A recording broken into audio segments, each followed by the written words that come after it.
Hello दोस्तों, welcome to Abhipedia powered by Abhimanyu IAS. My name is Rohit Midda. Students, आज की class में हम डिस्कस करने वाले हैं हमारा डेली जीए डोज का अगला session, that is banking awareness का नेक्स्ट क्लास। बैंकिंग अवेयरनेस के हमारे प्रीवियस सेशन में हमने डिस्कस किया था इंट्रोडक्शन और आरबीआई का कुछ पार्ट। आज का हमारा टॉपिक रहेगा इंडियन करेंसी। आज का हमारा टॉपिक है इंडियन करेंसी। इंडियन करेंसी की आज हम बात करने वाले हैं। इंडियन करेंसी को लेकर डिस्कशन करेंगे। तो क्लास को ज्वाइन कर लेना है, अपने फ्रेंड्स के साथ शेयर कर दीजिए, और क्लास अच्छी लगे तो लाइक कमेंट करना नहीं भूलना है। चलिए, क्लास को स्टार्ट करने से पहले मैं आपको ये भी बता दूं कि अगर आपने अभी तक हमारे चैनल को सब्सक्राइब नहीं किया तो चैनल को सब्सक्राइब कर लीजिए और बेल आइकन दबाना नहीं भूलना है ताकि आपको अपडेट्स मिलते रहे। तो चलिए डिस्कस करेंगे इंडियन करेंसी आज की क्लास में। तो सबसे पहले बात करेंगे मनी। मनी एक्चुअल में क्या होती है? मनी एक्चुअल में क्या होती है? देखो, मनी की बात करूं तो मनी जो है ये कोई ऐसा ऑब्जेक्ट होता है जब मार्केट में जाके हम कोई गुड्स एंड सर्विसेज परचेज करते हैं। हमें कुछ भी गुड्स लेनी हो, कुछ आटा दाल कुछ भी लेना है, या कोई सर्विस लेनी है, कोई पढ़ाई करनी है, it is education services, hotel में जाके रहना है, तो किसी भी तरह की सर्विस लेनी है या कुछ खरीदना है तो उसके लिए हमें कुछ पेमेंट देनी पड़ेगी और हम पे करते हैं मनी। हम जो पे करते हैं वो होती है मनी, पैसा। ठीक है? या फिर हमने किसी से कुछ उधार लिया हो, उसके बदले में हमें कुछ चुकाना हो, ठीक है, उसका कर्ज चुकाना हो, तो हमें क्या देना पड़ता है? मनी। तो इसको हम बोलते हैं मनी। तो मनी क्या होता है? एनी ऑब्जेक्ट और record that is generally accepted as a payment for the goods and services, that is called money. और इंडिया की बात करूं तो इंडिया में मनी क्या चलती है, करेंसी क्या चलती है? That is Indian rupee, INR. यह है इंडिया का करेंसी, रूपी। अब ये जो रूपी वर्ड है ना, ये संस्कृत भाषा का शब्द है। ये संस्कृत भाषा का शब्द है जिसका मतलब होता है सिल्वर। संस्कृत का वर्ड है रूप और रूपा, इसका मतलब होता है सिल्वर। ठीक है? तो रूपी का मतलब सिल्वर। आपने देखा होगा जो हमारे कॉइन्स होते हैं, सिक्के होते हैं, ठीक है, they are of silver colour. ये सिल्वर के रंग जैसे होते हैं, चांदी के रंग जैसे होते हैं। ठीक है? तो सिल्वर कलर इसीलिए क्योंकि यहाँ पर उसका जो मतलब है संस्कृत भाषा में वो सिल्वर ही है। तो इसलिए यहाँ पर रूपी का हम मतलब बात करते हैं। तो मनी कोई भी ऐसा ऑब्जेक्ट है जो कि हम गुड्स एंड सर्विसेज के बिहाफ पे पे करते हैं। नेक्स्ट जानते हैं मनी से पहले क्या होता था। पैसा जब नहीं होता था, जब मनी नहीं होती थी, मनी से पहले क्या चलता था? Barter system. अब बार्टर सिस्टम क्या होता था? एक्सचेंज करते थे हम चीजों को। क्या करते थे? एक्सचेंज कर लेते थे। Exchange, clear? एक्सचेंज कर लेते थे। यानी कि जैसे कि मेरे पास अ, चीनी है, मेरे पास क्या है? मेरे पास चीनी है, शुगर है। आपके पास क्या है? सामने वाले के पास राइस है। तो मुझे राइस लेने हैं, उसको चीनी लेनी है, तो हम क्या कर लेंगे? एक्सचेंज कर लेंगे। एक्सचेंज कर लेंगे कि लाओ, ये मेरे पास शुगर है तुम ये रख लो और मुझे चावल दे दो। तो पहले क्या होता था? बार्टर सिस्टम चलता था। क्लियर? पहले पैसा नहीं होता था, चीजें एक्सचेंज होती थी। एक चीज दो, दूसरी चीज ले लो, ये सब चलता था पहले। अब ठीक है, जैसे कि आप एग्जाम्पल में ये चीजें देख सकते हो, this is the barter system. कि पहले इसके पास सेब थे तो सेब के बदले में इसने क्या दे दिया? मुर्गा ले लो। उसके बाद ये जूतों के बदले में बैग ले लो। ठीक है? ये कुछ किताबें थी, इसके बदले में साइकिल आया। ठीक है? खाने के बदले में जूते आए। कुछ भी मतलब किसी भी चीज को एक्सचेंज कर लिया जाता था। ये संतरे के बदले में केला आया। ये पहले चलता था। अब बट इसका एक लैक था, इस बार्टर सिस्टम का। बार्टर सिस्टम का एक लैक ये था कि मान लो मुझे 10 किलो चावल चाहिए, 10 या 20 किलो चावल चाहिए, ठीक है, 30 किलो चाहिए, 50 किलो चाहिए। अब मेरे पास कोई छोटी चीज है ही नहीं, मेरे पास एक भैंस है। आई हैव अ काउ और बफेलो।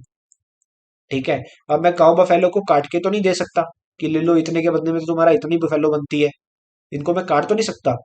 तो क्या होता था? या तो कहता था इस बफेलो के बदले में भैया 50 किलो चावल आ जाएंगे, 50 तो मुझे चाहिए ही नहीं। तो क्या होता था? बार्टर सिस्टम का एक लैग था कि कई बार एक्सचेंज प्राइस जो होता था, एक्सचेंज वैल्यू जो होती थी, एक्सचेंज का जो गिफ्ट मिलता था, जो चीज रिप्लेस करनी होती थी, वो इक्वल नहीं हो पाती थी, वो ऊपर नीचे होती थी। क्लियर? वो ऊपर नीचे हो जाती थी। तो इसलिए बार्टर सिस्टम को खत्म करके हमें कुछ देना पड़ा, कुछ अलग से लेके आना पड़ा। तो हम लेके आए मनी। हम क्या लेके आए? मनी को लेके आए। इसलिए मनी को इन्वेंट किया गया। क्लियर? जैसे एग्जांपल में देखिएगा कि अब ये घोड़ा या भैंस जो भी है, इसके बदले में कुत्ता बिल्ली दिया जा रहा है, तो मतलब कोई छोटा तो है नहीं, कोई छोटी चीज तो है नहीं। कुछ खाना खरीदना है तो मैं बोलूंगा भैया मेरे पास तो यही है, यही ले लो। तो ये एक लैक था बार्टर सिस्टम का। बार्टर सिस्टम का एक लैक होता था, तो इसलिए मनी को इन्वेंट किया गया। अब मनी इन्वेंट हुई 3rd सेंचुरी में। ठीक है? 3rd सेंचुरी में, तीसरी सेंचुरी में मौर्यन पीरियड में इसको इन्वेंट किया गया। तो उस टाइम पे सिल्वर कॉइन्स चलते थे, फिर गोल्ड कॉइन्स चलते थे, कॉपर कॉइन्स चलते थे और लेड कॉइन्स चलते थे। इनको क्या बोलते थे? रुपया रूपा, स्वर्ण रूपा, तमर रूपा एंड सीसा रूपा, ये इनको बोला जाता था, ये इनको हम बोलते थे। क्लियर? उसके बाद 1540 में और 1545 के बिटवीन में, यानी कि जब शेर शाह सूरी किंग थे, तो इन्होंने सिल्वर का एक कॉइन इशू किया जिसका जो वेट था वो 178 ग्राम का एक सिक्का था, 178 ग्राम का सिक्का होता था। क्लियर? उसके बाद ये जो सिल्वर कॉइन थे, ये चलते गए मुगल पीरियड में भी इन्होंने ये चलते थे, मराठा के पीरियड में भी चलते थे, उसके बाद ब्रिटिश इंडिया में भी सिल्वर कॉइन्स चलते रहे सिल्वर कॉइन्स की बात करें तो। उसके बाद जो princely states of pre colonial India थी, ठीक है, इन्होंने अपने अपने कॉइन्स को मिंट करवाना शुरू कर दिया, अपने अपने सिक्के बनवाने शुरू कर दिए। क्लियर? जैसे कि भवालपुर का सिक्का देख सकते हैं, ग्वालियर का ये, ठीक है, जयपुर का ये, कच्छ का, ठीक है, टोंक, ठीक है, उसके बाद पुद्दकताई, नवानगर, मणिपुर, ये अपने अपने सिक्के सबके चलते थे, सबने अपने अपने सिल्वर कॉइन्स को बनाना शुरू कर दिया, मिंट करवाना शुरू कर दिया, ये सब चलता था। ठीक है? उसके बाद ब्रिटिशर जब थे तो ब्रिटिशर्स ने देखा कि ये तो बहुत डिफरेंट डिफरेंट की चीजें चलती आ रही हैं भारत में, ठीक है, किंगडम्स के साथ हमने हाथ मिलाया तो इनमें कुछ मनी को लेके कुछ सिस्टम भी बनाना पड़ेगा। तो कुछ प्रेसिडेंसी होती थी हमारे पास, ठीक है, तो 3 ब्रॉड स्टैंड्स उन्होंने खोले इंग्लिश कॉइन्स को लेके, बॉम्बे में, मद्रास में और कैलकाटा में। और 1835 में ब्रिटिशर्स ने यहाँ पर लेके आया कॉइनेज एक्ट। कॉइनेज एक्ट के चलते हुए यूनिफॉर्म कॉइन्स, मतलब एक ही तरह के सिक्के यहाँ पे इशू किए गए। उसके बाद कॉइनेज एक्ट 1906 में फिर से लेके आए। कॉइनेज एक्ट 1906 में यहाँ पर इंडिया के अंदर मिंट बनाई गई।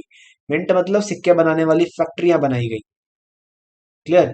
उसके बाद सिक्कों का जो स्टैंडर्ड था वो फिक्स किया गया, 180 ग्राम का सिक्का, ठीक है, सिल्वर का, हाफ रुपये का, तो ये सब फिक्स किया गया। उसके बाद वर्ल्ड वॉर 1 जब आया, क्लियर, 1919-20 का जो दौर था, वर्ल्ड वॉर 1 आया, तो उस दौर में यहाँ पर सिल्वर का बहुत शॉर्टेज हो गया और दुनिया भर में पेपर करेंसी इशू की गई, दुनिया भर में पेपर करेंसी को इशू किया गया। क्लियर? पेपर करेंसी इशू की जाने लगी। उसके बाद 1935 में बन जाता है आरबीआई। आरबीआई के बारे में हम पढ़ चुके हैं पहले ही, 1 अप्रैल 1935 को आरबीआई बना था और आरबीआई ने अपना पहला जो पैसा था वो 1938 में इशू किया था। 1938 में आरबीआई ने अपना पहला करेंसी नोट इशू किया था, 5 रुपए का नोट, 5 रुपए का नोट। क्लियर? 5 रुपए का नोट, करेंसी नोट्स। इससे पहले सिक्के ही चलते थे। अब सिक्कों में क्या था, सिल्वर का शॉर्टेज आ गया, इसलिए हम पेपर करेंसी की तरफ मूव ऑन कर गए। 1938 में आरबीआई ने पहला करेंसी नोट निकाला था, 5 रुपए का। बट उस टाइम पे जो रुपए होते थे उनका डिनोमिनेशन क्या था और क्या हम उनको बोलते थे? देखिए, 1 रुपए होता था, 1 रुपए को बोलते थे 16 आने, 16 आने, जो कि बाद में इसको 100 पैसे बोला गया। उसके बाद एक अर्थ रुपया, एक अर्थ रुपये मतलब आधा रुपया, इसको बोलते थे 8 आने, 8 आने। उसके बाद एक पावला, पावला मतलब पाव होता है ना, पाव मतलब चौथा हिस्सा, तो 4 आना। उसके बाद एक बेडा, बेडा मतलब 2 आना, उसका भी आधा, यानी कि रुपये का 1/8। उसके बाद एक आना होता था 1/16 रुपीज। अगर 1 रुपए 16 आना है तो एक आना 1/16 रुपीज होगा। उसके बाद आधा आना क्या होता था, 1 पराक बोलते थे इसको, आधा आना। उसके बाद कनी, 1 कनी, पाइस बोलते थे इसको, ये 1/4 आना। उसके बाद 1 दामीदी, दैट इज 1/12 आना, 1/12 आना इसको बोला जाता था। ये पहले चलता था, ये पहले चलता था। क्लियर? अब उसके बाद आए बैंक नोट्स, उसके बाद आ गए बैंक नोट्स। बैंक नोट्स क्या होते हैं? बैंक नोट्स होते हैं जो भी करेंसी नोट्स होते हैं जो कि किसी कंट्री के सेंट्रल बैंक के द्वारा सर्कुलेशन में लेके आए जाते हैं और उनका एक मॉनेटरी वैल्यू रहता है, they are the legal tender, इनको हम बैंक नोट बोलते हैं। तो bank notes are the Indian currency note authorised to put into circulation among public only by the RBI, only by the RBI. Since RBI is the sole authority to issue the notes, they are called bank notes, इन्हीं को हम bank notes बोलते हैं। Currency notes भी वही होते हैं। Clear? Currency notes भी वही होते हैं जो हमारे नेशन को रिप्रेजेंट कर रहे हैं। क्लियर? अब आरबीआई की कुछ करेंसी पावर्स की बात अगर मैं करूं, the section 22 of RBI act 1934, ये क्या कहता है? ये कहता है only RBI has the exclusive right to issue currency notes in India. India के अंदर जो पैसा है वो सिर्फ आरबीआई ही इशू कर सकता है और कोई ऑर्गेनाइजेशन इशू नहीं कर सकती। उसके बाद section 24 of RBI act 1934 states that the maximum denomination of a currency note can be 10,000 rupees. Maximum जो डिनोमिनेशन होगा वो 10,000 हो सकता है। उसके बाद सेक्शन 26 ऑफ एक्ट जो है वो कहता है जो नोट है इसका जो लीगल टेंडर करेक्टर है वो डिफाइन ये करता है। उसके बाद section 28 of RBI act 1934 it defines the RBI जो है ये जो एक्सचेंज ऑफ डैमेज नोट्स या इम्परफेक्ट नोट्स होते हैं इनके लिए रूल्स एंड रेगुलेशंस निकालेगा। यानी कि जो कटे फटे नोट्स होते हैं पुराने नोट्स होते हैं इनके लिए जब भी रिक्वायरमेंट होगा तो RBI under the section 28 of RBI act 1934 rules and regulations की फॉर्मेशन कर सकता है। Clear? And the highest denomination of a coin that can be issued by Government of India is 1,000 rupees as per the section 6 of the Coinage Act 1906। अब RBI एक जो currency note है वो 10,000 रुपए से ज्यादा का नहीं कर सकता और जो सिक्का है वो गवर्नमेंट 1,000 से ज्यादा का मिंट नहीं कर सकती। अब सिक्के के बारे में गवर्नमेंट क्यों लिखा है? देखिए, हमने सुना है आज तक कि जितना भी पैसा है ये आरबीआई से आता है। जी हाँ, पैसा जरूर आरबीआई से आता है क्योंकि आरबीआई का काम है मार्केट में क्रेडिट को चैनलाइज करना, क्रेडिट को मेंटेन करना, क्रेडिट सेक्टर को मेंटेन करना। क्लियर? मनी सप्लाई को मेंटेन करना।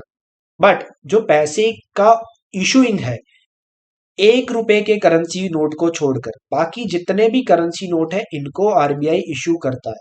1 रुपए के करेंसी नोट को छोड़कर बाकी जितने भी नोट है इनको आरबीआई इशू करता है। और 1 रुपए का नोट और जो हमारे जितने भी कॉइन्स होते हैं they are issued by the government of India. They are issued by government of India. Clear?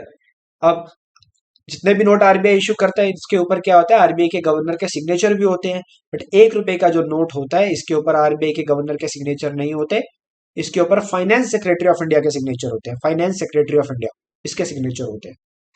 चलिए आगे बात करें तो जो पहला पेपर करेंसी नोट इशू किया गया था that is by the RBI was a 5 rupee note that bearing the king George 6 portrait. Clear? हालांकि ये जो नोट है ये 1938 का नोट नहीं है, ये मैं आपको बाद का नोट दिखा रहा हूँ।